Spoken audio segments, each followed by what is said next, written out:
umum kita sudah ketahui itu adalah motivasi. Kenapa sih motivasi ini penting diketahui? Karena hasil akhir dari motivasi adalah untuk menghasilkan suatu kepuasan kinerja dalam suatu organisasi. Maka dari itu pentinglah untuk mengetahui bagaimana teori motivasi itu sebenarnya. Kayak kita pernah kebayang gak sih, kayak misalnya kenapa pegawai Google tuh bisa seproduktif itu? Karena mereka tuh punya motivasi yang kuat saat mereka bekerja. Motivasi sendiri menurut Rutan berasal dari kata mover yang berasal dari bahasa Latin yang artinya itu adalah bergerak.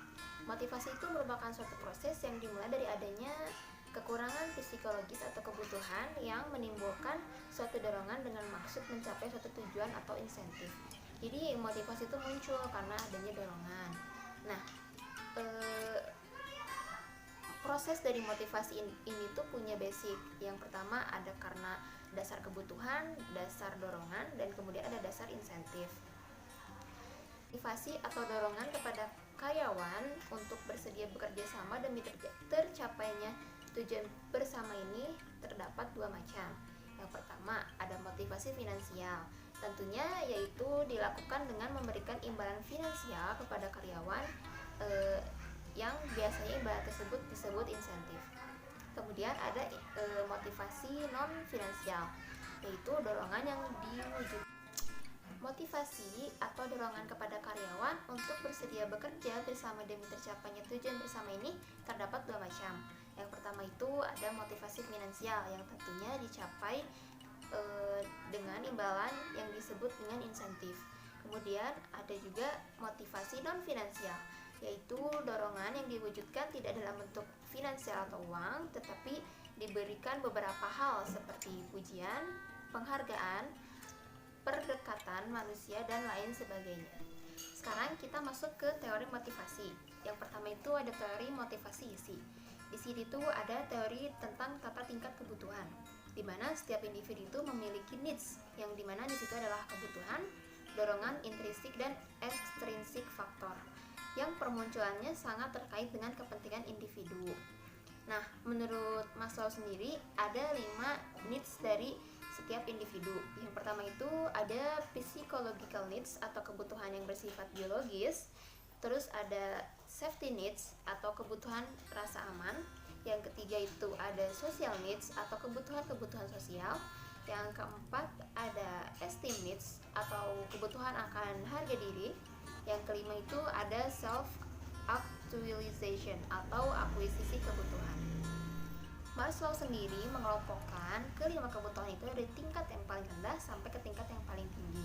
Dimana selanjutnya ada teori yang berkembang dari teorinya Maslow menjadi teori eksistensi relasi pertumbuhan atau teori ERG, dimana itu adalah singkatan dari eksistensi, relatedness, kemudian adalah growth needs yang dikembangkan oleh Aldefer. Aldefer sendiri mengelompokkan 3 kelompok untuk kebutuhan inti. Yang pertama itu adalah kebutuhan akan eksistensi, yang merupakan kebutuhan akan substansi material seperti keinginan untuk memperoleh makanan, air, perumahan, uang, mebel, bahkan mobil. Kemudian yang kedua adalah kebutuhan hubungan atau related needs, yang merupakan kebutuhan untuk memelihara hubungan antara pribadi yang penting. Individu berkeinginan untuk berkomunikasi secara terbuka dengan orang lain yang dianggap penting dalam kehidupan mereka dan mempunyai hubungan yang bermakna dengan keluarga, teman, dan rekan kerja. Kebutuhan ini mencakup kebutuhan sosial dan bagian eksternal dari esteem atau penghargaan Maslow. Yang ketiga ada kebutuhan pertumbuhan atau growth needs, merupakan kebutuhan-kebutuhan yang dimiliki seseorang untuk mengembangkan kecakapan mereka secara penuh. Selain kebutuhan aktualisasi, juga termasuk bagian intrinsik dari kebutuhan harga diri Maslow.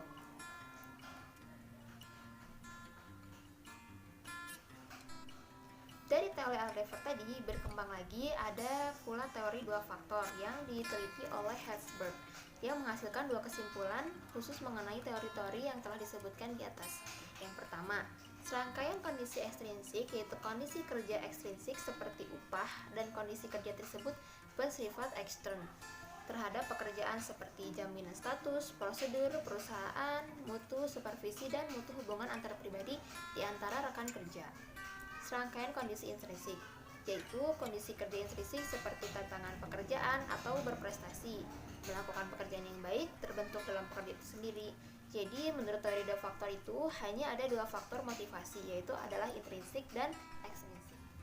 Yang terakhir dari motivasi isi adalah motivasi berprestasi yang dikemukakan oleh David McClelland, yang dimana ini tuh ada yang pertama tuh the need for achievement, dimana yaitu kebutuhan untuk berprestasi untuk mencapai sukses. Terus ada the need for power atau kebutuhan untuk dapat memerintah orang lain. Yang terakhir adalah motivasi the needs of affiliation, kebutuhan akan kawan, hubungan akrab antar pribadi. Yang kedua ada teori motivasi proses, yang mana dari teori motivasi proses ini ada teori penguatan atau reinforcement theory. Teori penguatan menggunakan pendekatan tingkah laku, di mana penguatan teori ini tuh memandang tingkah laku sebagai akibat atau dipengaruhi oleh lingkungan. Misalnya yang pertama, orang akan tetap melakukan hal-hal yang punya hasil dan memberikan penghargaan, atau orang menghindari melakukan hal-hal yang mempunyai hasil yang memberikan hukuman. Kemudian ada teori penetapan tujuan atau goal setting theory. Teori ini dikemukakan oleh Locke. Locke berpendapat bahwa maksud-maksud untuk bekerja ke arah suatu tujuan merupakan sumber utama dari motivasi kerja. Jadi kalau misalnya kita udah punya penetapan tujuan atau planning, kita pasti punya motivasi. Misalnya kayak kita mau nabung untuk membeli sesuatu, pasti kita kan dimotivasi kan akan sesuatu. Maka dari itu, penetapan tujuan juga penting dalam memotivasi sesuatu. Kemudian ada teori harapan atau ekspektasi teori yang dikemukakan oleh Heider. Di dalam teori ini tuh ada rumusnya, di mana performance sama dengan motivation atau motivasi dikalikan dengan ability atau kemampuan. Jadi semuanya itu berbanding lurus antara performance dengan motivasi juga ability atau kemampuan. Di mana dalam setiap motivasi juga kita akan berharap akan ekspektasi sesuatu. Selain ekspektasi tadi, ada pula teori keadilan, di mana ada menunjukkan bagaimana upah dapat memotivasi. Jadi, gimana nggak sih kita nggak termotivasi kalau misalnya selain adanya ekspektasi juga keadilan dari setiap pembagian di organisasi. Kalau misalnya organisasi sudah adil, kita juga pasti termotivasi untuk terus melakukan kinerja yang baik dalam suatu organisasi. Selanjutnya, kita akan membahas mengenai kepuasan kerja dalam organisasi. Mengenai pendapat bahwa kepuasan kerja merupakan suatu sikap yang dimiliki oleh para individu sehubungan dengan jabatan atau pekerjaan mereka. Pertama, kepuasan dan produktivitas hakikatnya bahwa seorang pekerja yang bahagia adalah seorang pekerja yang produktif. Kemudian yang kedua, kepuasan dan kemungkiran kepuasan berkolerasi secara negatif dengan kemungkinan atau ketidakhadiran yang jauh lebih tinggi dibanding pekerjaan dengan tingkat kepuasan. Selanjutnya, kita akan membahas mengenai kepuasan kerja dalam organisasi. Menurut Robbins, ada 5 yang menentukan kepuasan kerja dalam suatu perusahaan. Yang pertama itu kerja yang secara mental menantang pegawai yang cenderung menyukai pekerjaan yang memberikan kesempatan menggunakan keterampilan dan kemampuan dalam bekerja. Misalnya saja, bila seorang pegawai atau pekerja itu menyukai pekerjaannya, pastilah akan menghasilkan suatu kepuasan kerja yang lebih meyakinkan. Kedua, gagasan yang pantas pegawai menginginkan sistem, upah atau gaji, dan kebijakan promosi yang adil, tidak meragukan dan sesuai dengan pengharapan mereka. Jadi, pastilah kepuasan kerja itu diharapkan juga oleh pekerja bahwa mereka mendapatkan gaji atau upah yang pantas dari setiap pekerjaan mereka. Kemudian yang ketiga adalah kondisi kerja yang mendukung pegawai peduli lingkungan kerja baik untuk kenyamanan pribadi maupun untuk memudahkan mengerjakan tugas yang baik. Keempat, rekan sekerja yang mendukung adanya interaksi sosial antar sesama pegawai yang saling mendukung meningkatkan kepuasan kerja. Jadi saling mendukung antar pekerja juga sangat diperlukan dalam hasil kepuasan kerja. Kemudian yang kelima, jangan lupakan kesesuaian antara kepribadian pekerja. Holland dan Robin mengemukakan bahwa kecocokan yang tinggi antara kepribadian seseorang pegawai dan pengharapan akan menghasilkan individual yang lebih terpuaskan. Ini lebih cenderung pada partner, bagaimana dia menghadapi suatu kelompok yang memiliki kepribadian sama dan akan menghasilkan suatu kepuasan kerja yang memuaskan. Nah, kita kan tadi udah membahas tentang teori-teori dari motivasi dan juga kepuasan dalam bekerja.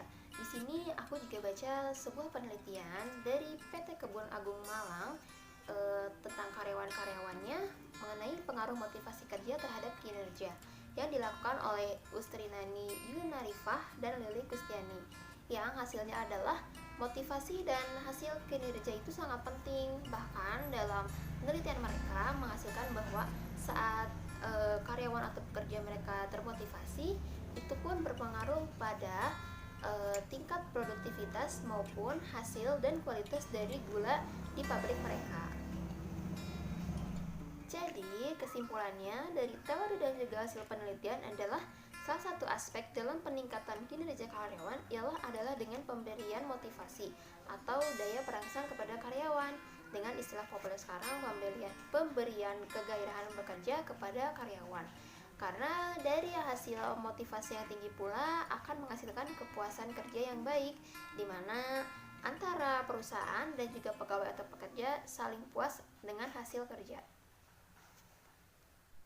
Nah, jadi itulah penjelasan singkat mengenai teori motivasi dan juga teori kepuasan kerja dalam organisasi. Semoga video ini bermanfaat. Mohon maaf bila ada kesalahan. Wassalamualaikum warahmatullahi wabarakatuh.